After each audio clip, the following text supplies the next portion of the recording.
18세기 영국 산업혁명이 일어나면서 이전에 살아가던 삶의 모습과 전혀 다른 모습으로 변모하게 되어집니다. 산업화, 도시화, 그리고 또 자유주의의 물결이 휩쓸어 가면서 이전에 그 사회를 하나로 묶어주던 규범, 제도, 그런 공동체의 문화가 깨어지고 혼란과 갈등을 겪게 되어지죠. 물질적인 풍요의 시대 가운데 그 물질을 선하고 아름다운 것들로 사용하였던 것이 아니라 죄와 타락의 기회로 사용하면서 이제 남겨진 시간들, 넘쳐나는 물질을 바로 음란하고 죄악된 것들로 소비하는 그런 문화 가운데 젊은이들이 젖어들게 되어지고 세상이 그 속에서 요동하는 사회였다라고 이야기하죠. 바로 그 사회를 새롭게 하고 갱신하고 또 성결의 운동으로 바로 유럽을 변화시키고 새로운 대각성의 운동을 일으켰던 사람, 그가 바로 요한 웨슬레입니다.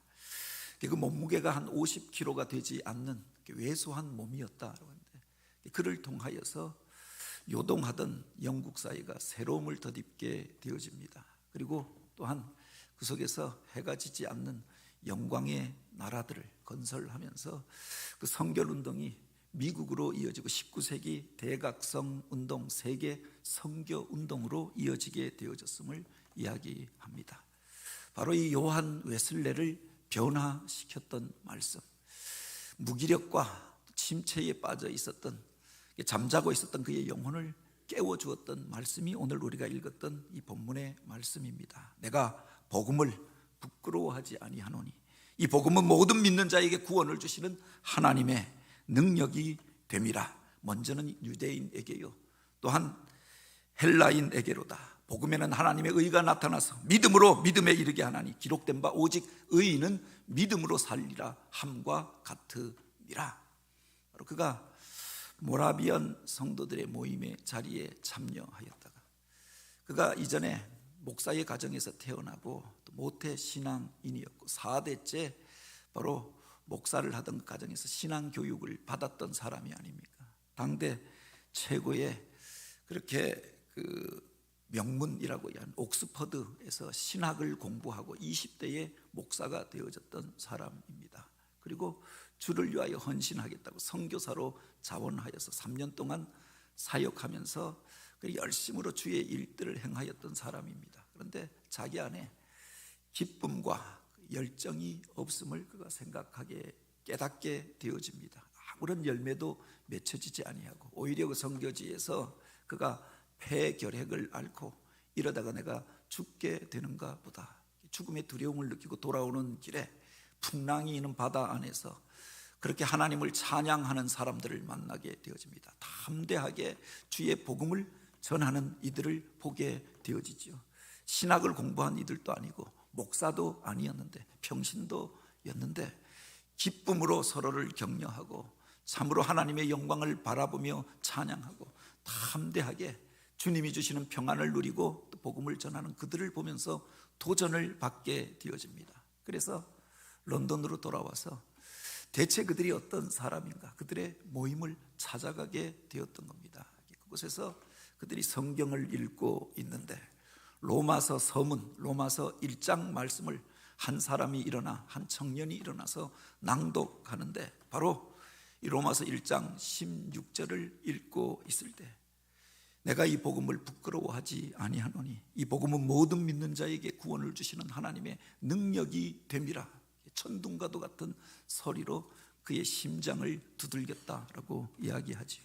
이 복음에는 하나님의 의가 나타나서 믿음으로 믿음에 이르게 하나니 의인은 믿음으로 말미암아 살리라 함과 같으니라.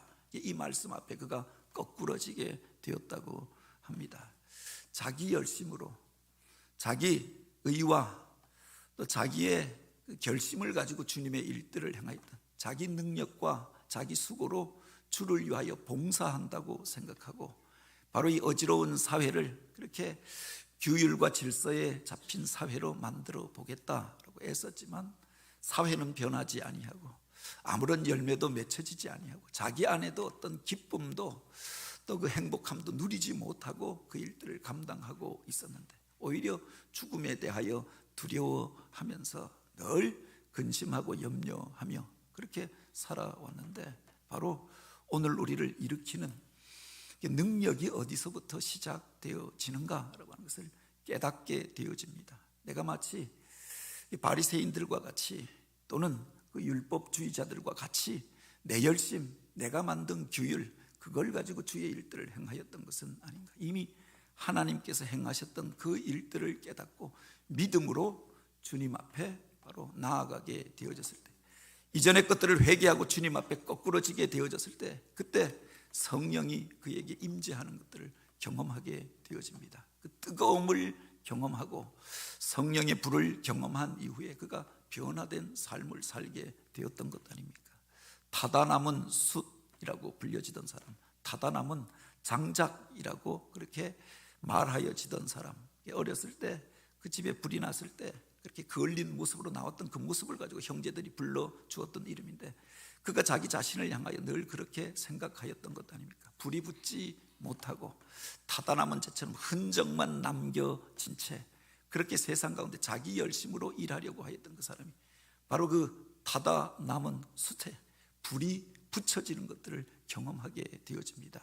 그가 불붙은 자로 이제 하나님에 대하여 살아계심을 증거합니다. 이 복음을 전하는 자가 되어집니다. 30세가 내가 못되어 죽게 될 것이다. 늘 병을 달고 살고 날마다 그래서 자기 자신을 자책하면서 죽음의 두려움을 가지고 살았던 사람이었는데, 이후에 88세까지 살면서 바로 이 지구를 12바퀴 반을 돌면서 세상과 열방을 향하여 유럽과 아시아 또 아메리카의 여러 나라들을 다니면서 수많은 사람들에게 복음을 전하는 자가 되어집니다. 그가 평생 동안 설교를 하면서 42,400번의 복음을 전하는 설교를 하였다라고 하고 200권이 넘는 복음을 전하는 책을 남기게 되어지죠.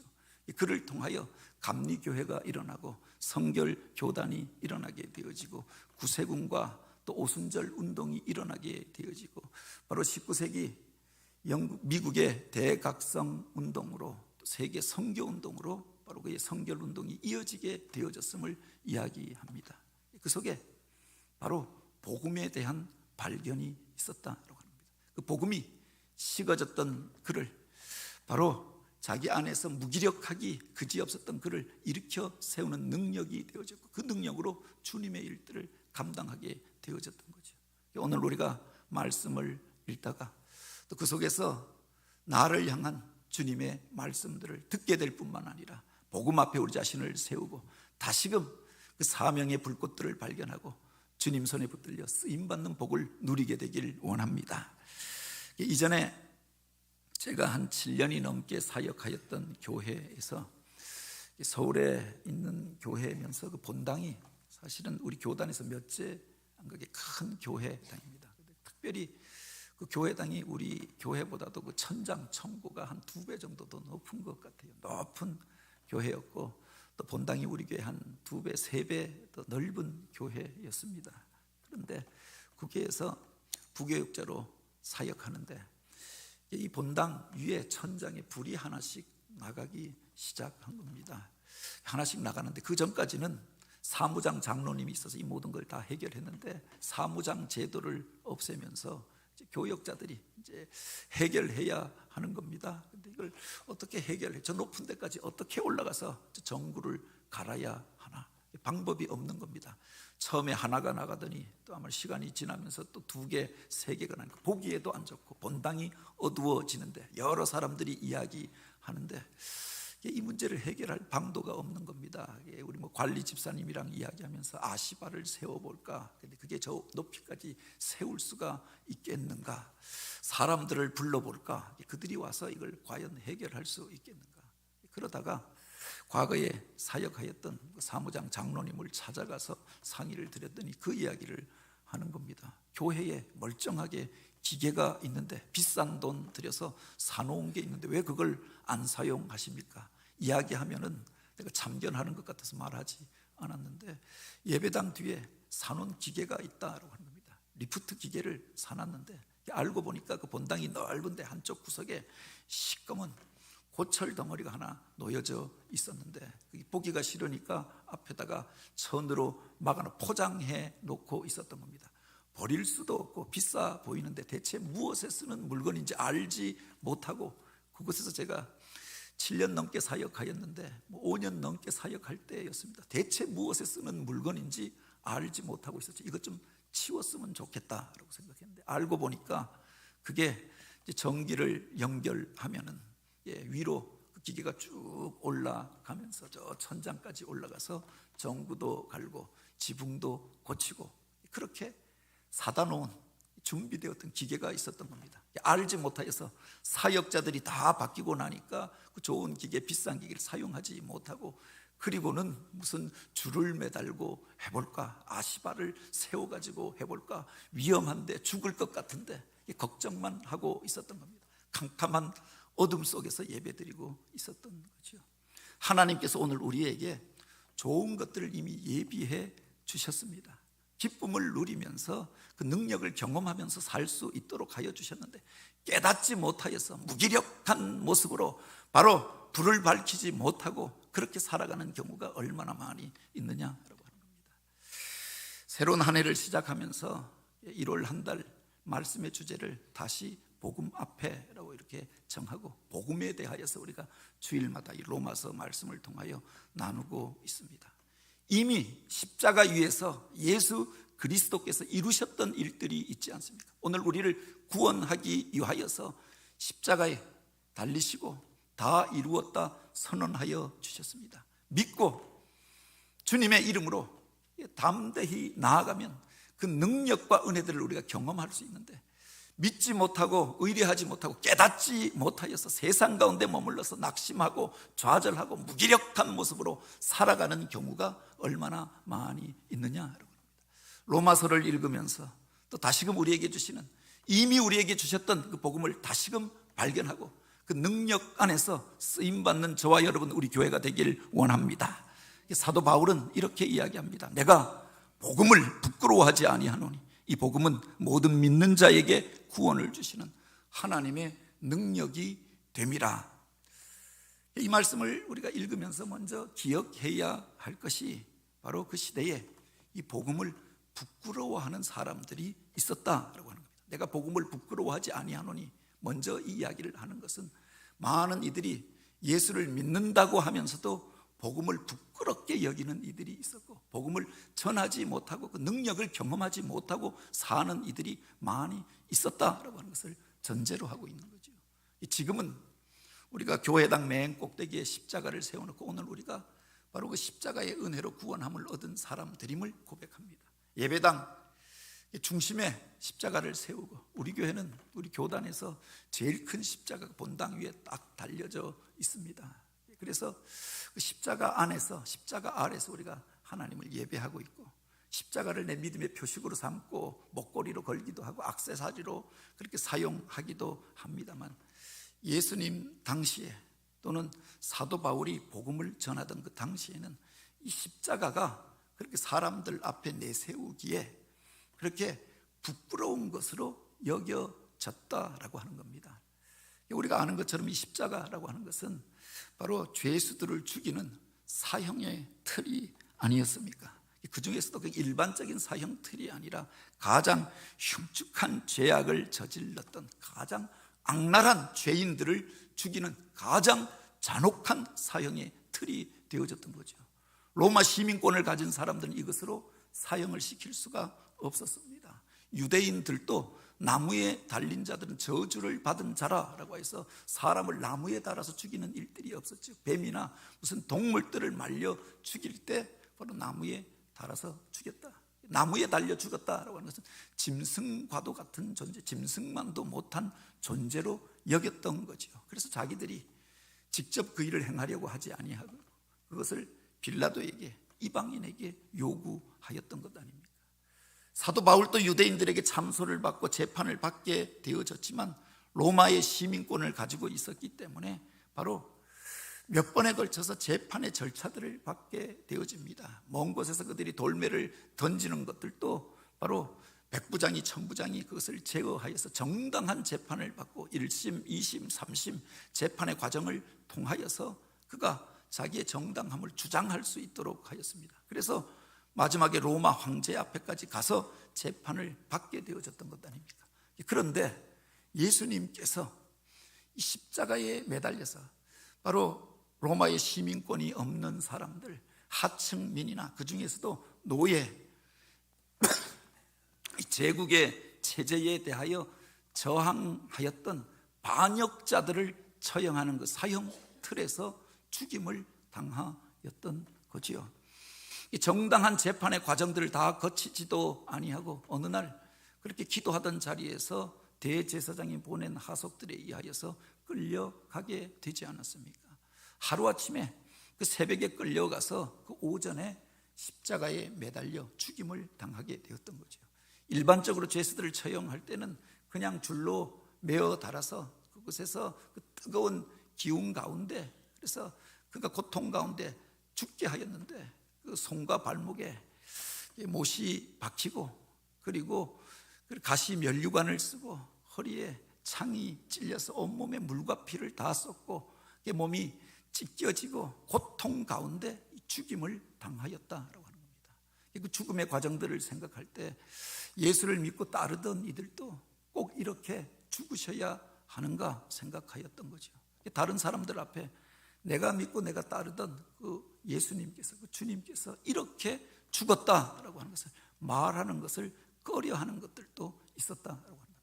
십자가는 패배의 상징처럼 되어졌고 무기력함의 상징처럼 받아들여졌던 거죠. 그래서 십자가를 부끄러운 것으로 여기는 이들도 있었다라고 하는 겁니다. 왜 굳이 그 비참한 죽음을 끄집어내서 이야기하느냐. 내가 존경하던 그분이 바로 그렇게 죽게 되어졌던 것, 죽음에 대하여서까지 우리가 건들지는 말자, 이야기하지 말자라고 이야기하였는데, 바로 로마인의 입장에서 보면은 자기들이 가장 흉측한 죄인들을 죽이는 사형 틀에서 죽었던 사람입니다. 로마 체제에 저항하였기 때문에 본보기로 보여주기 위하여서 가장 잔혹한 모습으로 죽였던 이가 예수님이었습니다. 그것에 대하여 그들도 얘기하기를 꺼려하였던 사건이 아닙니까? 당대에 힘과 권세를 자랑하던 이들이 로마 사람들이었고 그 무력에 의하여서 유럽과 아시아와 아프리카에 걸친 대제국을 건설하였습니다. 그들이 정복한 나라마다 이제 로마랑 통하는 교통로들을 만들잖아요. 그래서 모든 길이 로마로 통하게 만들어 놓고 이제 그 길을 통하여서 무슨 일이 있으면 로마의 군대가 진주하여서 그들을 진압합니다. 그 길을 따라서 자기들이 만든 물건들이 팔려나가고 그들에게서 있었던 좋은 것들이 로마로 들어와서 그들의 부여와 또 풍요를 가능하게 하였던 체제가 로마 제국이었습니다. 자기의 힘과 자기의 무력을 자랑하였는데 이 십자가는 무기력함의 상징처럼 보였죠. 진짜 그가 힘이 있다고 하면 왜 그렇게 죽었겠느냐라고 하는 겁니다. 그야말로 무능력한 모습으로 죽어갔던 예수님에 대하여서 바로 그들 앞에서 전하는 것도 꺼려하였고 그들을 죽였던 로마 사람들도 이것을 바로 어리석은 것으로 여겼다라고 하는 겁니다. 당시에 많은 사람들에게 영향을 끼쳤던 헬라 철학이 있습니다. 이 그리스의 여러 철학자들이 일어나서 인생의 원리에 대하여 바른 삶에 대하여 가르쳤습니다. 그래서 이성주의가 발달하였고 많은 이들이 그 영향을 받고 있었던 것 아닙니까? 그들의 합리적인 사고 방식과 민주적인 절차로 보면은 예수님이 죽는 방식은 불합리하기 그지없는 결정이었고 또 그렇게 그 죽음심이라고 하는 것은 바로 어리석은 선택처럼 보여졌다라고 하는 겁니다. 헬라인이 보기에 이것은 어리석은 일이었고 로마인들이 보기에는 이것이 그야말로 무기력한 자의 의미 없는 죽음처럼 보여졌기에 그들 앞에서 이 십자가와의 복음이라고 하는 것은 담대하게 전해지지 못하는 성격을 가지고 있었던 거죠. 유대인들의 율법의 입장에서 보면은 바로 저주받은 자의 모습으로 그 율법을 파괴하고 저항하였던 사람의 모습으로 주님께서 죽으셨기에 그들에게도 꺼리끼는 것이었다라고 하는 겁니다. 그런데 바울은 그렇게 이야기합니다. 내가 이 복음을 부끄러워하지 아니하노니 이 복음은 모든 믿는 자에게 구원을 주시는 하나님의 능력이 됨이라. 아무리 로마가 힘이 있고 무력과 권세를 가지고 있지만 그 힘으로 한 사람을 변화시키고 세상을 변화시킬 수 있는 것은 아니었다라고 하는 겁니다. 잠시 잠깐 그들의 힘이 있으니 그 앞에 굴복하고 세금을 내라고 하니 세금을 내고 그 앞에서 시키는 일들을 하였지만 진정으로 그들을 존경하여서 그들을 따랐던 것은 아니었던 것 아닙니까? 그들이 다스리던 사람들, 그들이 부리던 용병들에 의하여서 이 로마 제국이 무너지게 되어졌잖아요. 힘을 가지고 있으니 잠시 잠깐 그들을 지배하는 것처럼 보여지고 그들이 지배하는 세상 가운데 평화가 있는 것처럼 보여졌지만 그들 안에, 사람들 안에 바로 불평과 불만으로 가득하였고 언제든 무너질 수 있는 그런 불완전한 체제들을 유지하고 있었던 거죠. 힘을 가지고 있었지만 사람을 감화시키고 변화시킬 수 있는 능력은 없었고 세상을 바꿀 수 있는 힘도 아니었다라고 하는 겁니다. 헬라 사람들이 지성적이다라고 이야기하고 많은 사람들에게 영향을 끼치는 것 같았고 많은 이들이 문화인들이 그 언어를 사용하고 그 철학을 배웠지만 그 철학이 그들의 본성을 바꾸어 놓지는 못하였고 그들의 인격을 바꾸어 놓지는 못하였던 것 아닙니까? 영생에 대한 구원에 대한 확신을 주어질 수 있는 것도 아니었던 거지요. 그러니 여전히 그들이 이성에 대하여 진리에 대하여 갈급해 하면서도 회의주의에 빠져서 살 수밖에 없었고 또 이 세상에 대하여 전망을 내놓을 때도 바로 소망에 찬 이야기들이 아니라 바로 절망으로 이 세상에 대하여 말할 수밖에 없었다라고 합니다. 단지 이 세상의 것들에 대하여 이야기하였지만 바로 영원한 삶에 대하여서는 이야기하지 못하고 확신이 없었던 그들에 대하여 말하고 있었던 것 아닙니까? 바로 이 복음은 모든 믿는 자들에게 구원을 주시는 하나님의 능력이 됨이라고 하였습니다. 믿는 자들에게 오늘 우리가 죄로 인하여 바로 이 땅 가운데 악과 비참이 찾아오고 이것에 매여서 오늘 우리가 종노릇하며 살게 되어지고 사망의 그렇게 구조 안에 매여서 살게 되어졌는데 바로 이 죄를 사하시기 위하여 죄 없으신 그분이 우리의 죄를 담당하셨던 것 아닙니까? 논리적으로 보면 이해가 되어지지 않고 죄 없는 분이 왜 바로 다른 사람의 죄를 담당하느냐? 헬라인들이 여기에 대해서 문제를 제기했던 거죠. 힘이 있다라고 이야기하는데 하나님의 아들이라고 이야기하는 데가 왜 마귀 사단의 권세, 어둠의 권세를 자기 힘으로 꺾지 않고 자기 스스로를 죽임으로 사람들을 구원하였다라고 이야기하느냐? 힘과 그 권력의 논리로 이야기하던 생각하던 로마인들 입장에서는 이해가 되어지지 않는 일이었죠. 그런데 그분이 오늘 우리를 위하여 우리의 죄를 담당하시고 십자가 위에서 죽으심으로 오늘 우리가 죄사함을 받고 하나님의 자녀가 되어지고 또 영생을 얻게 된 줄 믿으시기 바랍니다. 믿음으로만 이해가 되어지는 사건이 아니었습니다. 주님께서 십자가 위에서 다 이루었다라고 선언하시는 그 순간 텔레스타이 선언할 때 바로 이 성전의 휘장이 위로부터 아래로 갈라졌다.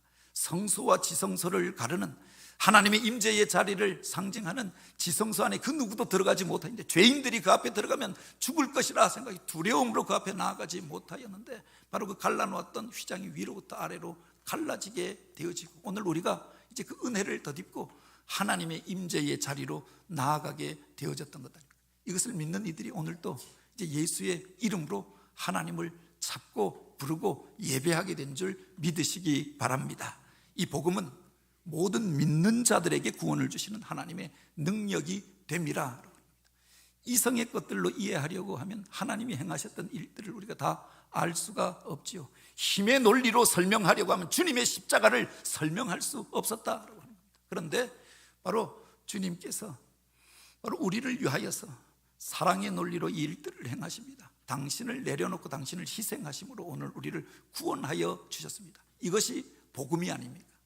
죄로부터 오늘 우리가 죄의 문제로부터 자유함을 얻게 되어졌다. 우리 인생의 문제가 해결되어졌다. 이제 그 이름으로 하나님 앞에 담대히 나아가게 되어졌다. 그들에게 구원이 주어지고 영생을 얻게 되었다. 이게 바로 복음이 아닙니까? 믿음으로 그 예수 그리스도를 나의 구주와 주님으로 영접하며 그 은혜와 능력들을 경험하는 저와 여러분이 되길 원합니다. 바울은 또 이렇게 이야기합니다. 복음에는 하나님의 의가 나타나서 믿음으로 믿음에 이르게 하나니 오직 의인은 믿음으로 말미암아 살리라 함과 같으리라. 하나님께서 오늘 우리를 위한 구원의 일들을 이루셨고 그 안에 참된 의가 있었던 것 아닙니까? 세상에 많은 사람들이 내가 선행을 하여서 하나님 앞에 이를 수 있다라고 이야기합니다. 하나님의 그 거룩하심과 온전하심 앞에 이룰 수 있는 인생이 과연 누가 있겠는가? 그 앞에서 나를 의인이라고 말할 수 있는 사람이 과연 누가 있겠는가? 의인은 믿음으로 말미암아 살리라라고 하였습니다. 구약에 하박국이라고 하는 사람을 깨닫게 하여 주었던 말씀이 바로 이것 아닙니까? 하나님이 이 세상 가운데 이 부조리한 일들이 왜 이렇게 있습니까? 악인들이 여전히 극성을 부르고 선인들이 오히려 고난을 당하고 또 의로 핍박을 당하는 이런 일들이 왜 이 세상 가운데 있습니까? 대체 하나님의 뜻은 무엇입니까? 왜 하나님 보고만 계십니까? 왜 심판하지 아니하십니까? 기도할 때 그가 하나님 앞에 나가서 내가 하나님의 뜻을 묻고 하나님의 방법을 물으리라 기도하고 씨름하며 기도할 때 그에게 주셨던 말씀이 바로 의인은 믿음으로 말미암아 살리라. 이 약속의 말씀을 주시죠. 믿음으로 많이 하나님의 뜻을 알 수 있음을 말씀하여 주십니다. 그리고 하나님께서 행하실 일들을 그에게 놀라운 비전으로 보여주십니다. 하나님의 영광으로 가득한 세상을 보여주시고 바로 이 고난의 일들을 통하여 부조리한 것 같은 그 사건들을 통하여 하나님께서 구원의 일들을 이루어 가시고 믿음의 사람들을 일으키시고 저들을 사용하시고 세상을 변화시켜가는 그 일들을 보여주십니다.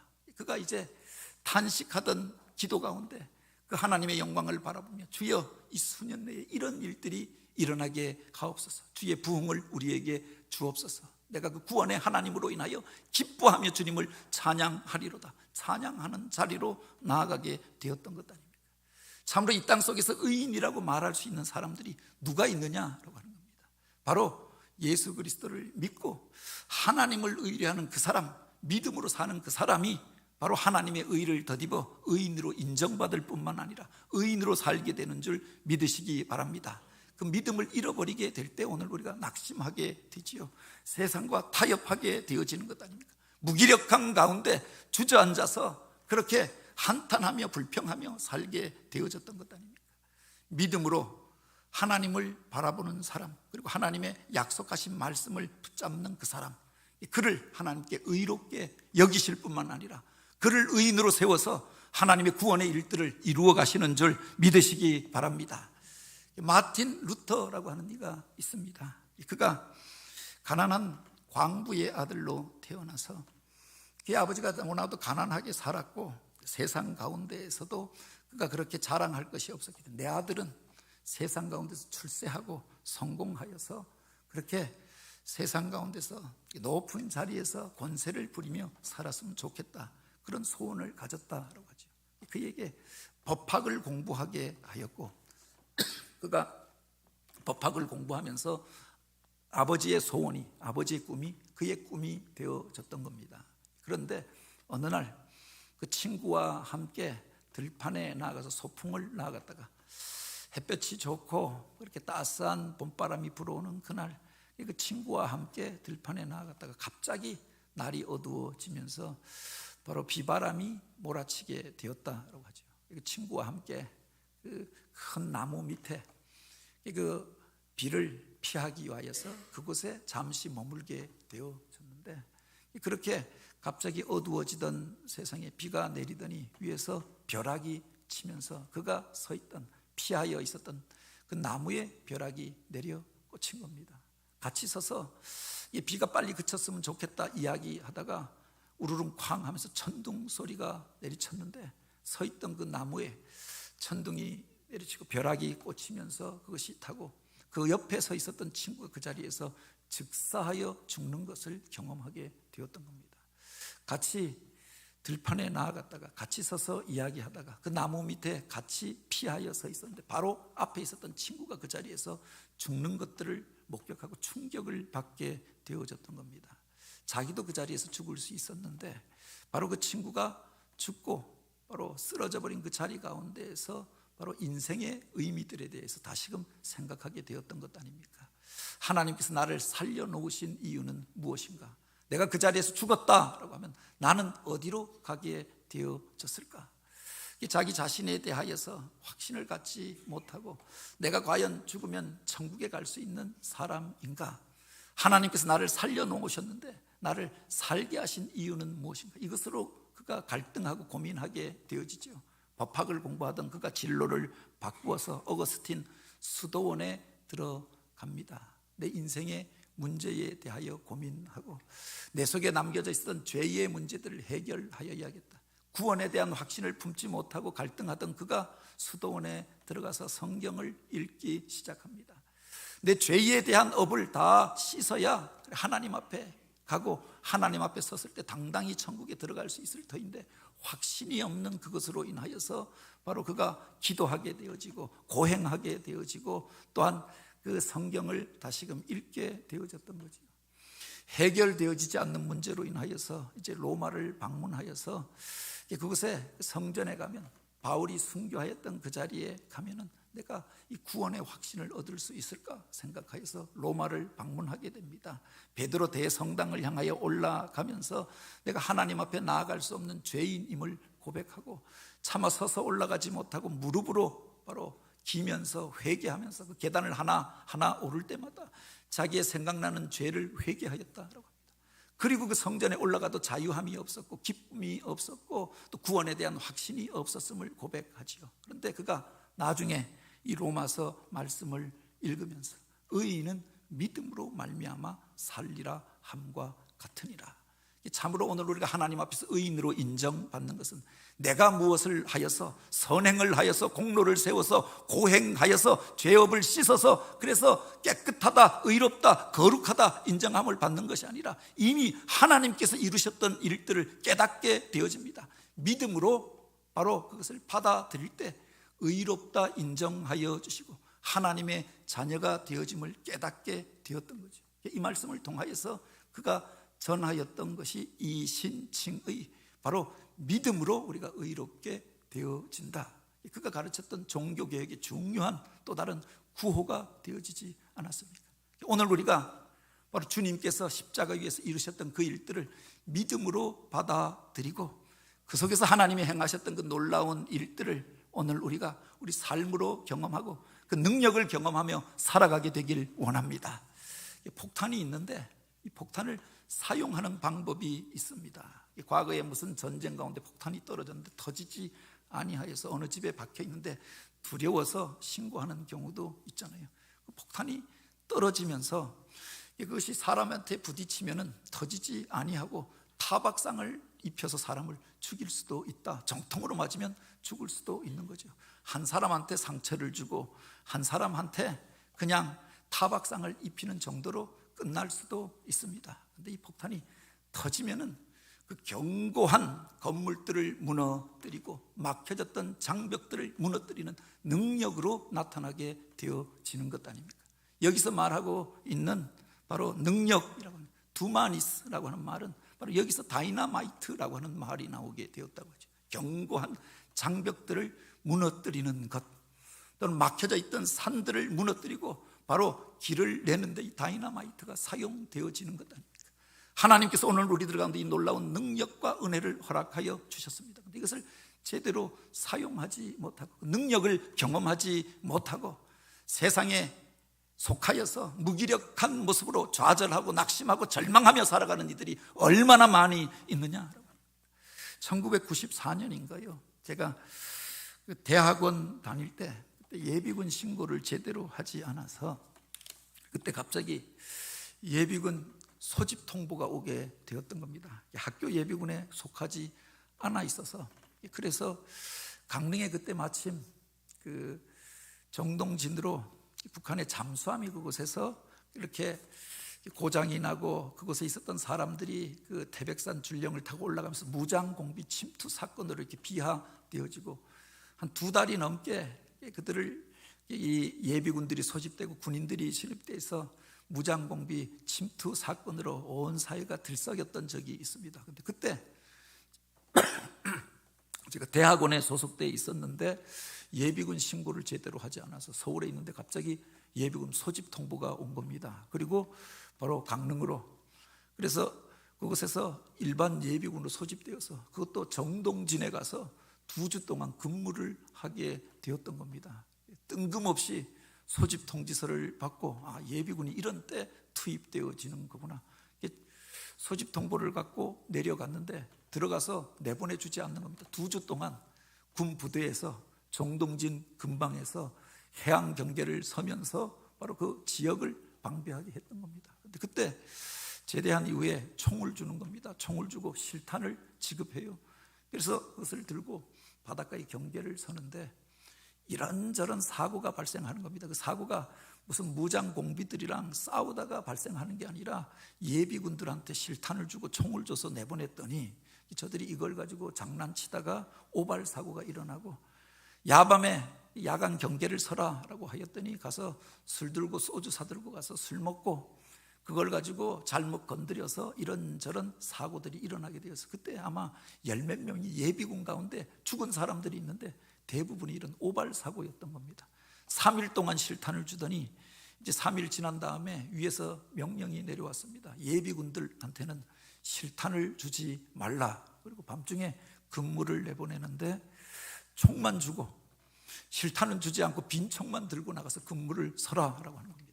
그러니 진짜 무장공비들이 내가 서 있는 대로 오면 어떻게 하나요? 했더니 그 위에 지휘관이 그렇게 이야기하는 겁니다. 총을 휘둘러서 던져서 사용하든 휘둘러서 사용하든 아니면 밤중에 내가 있는 근무하는 근처로 오지 않도록 계속 밤새도록 떠들어라 라고 이야기하더라고요. 놀라운 무기들을 가지고 있습니다. 그런데 그것을 제대로 사용하지 못하는 빈 총만 들고 살아가는 이 무기력한 모습으로 그저 자기 자신 믿음 지키며 살아가는 이들이 얼마나 많이 있느냐라고 합니다. 복음이라고 하는 것은 터뜨려서 사용하라라고 우리에게 주셨던 것 아닙니까? 그 속에 능력이 있고 세상을 변화시키고 인생을 변화시키는 능력이 있는 줄 믿으시기 바랍니다. 십자가 위에서 주님께서 이미 이루셨던 그 일을 우리가 믿고 그분을 나의 구주와 주님으로 영접함으로 인하여서 이 복음의 능력들을 우리 삶 속에서 경험하게 되길 원합니다. 이 복음을 증거하고 또 이 땅 속에서 오늘 우리가 이 복음을 선포함으로 인하여서 그 복음이 사람을 변화시키고 세상을 변화시키고 또 요동케 하는 그 일들을 우리가 경험하는 한 해가 되길 원합니다.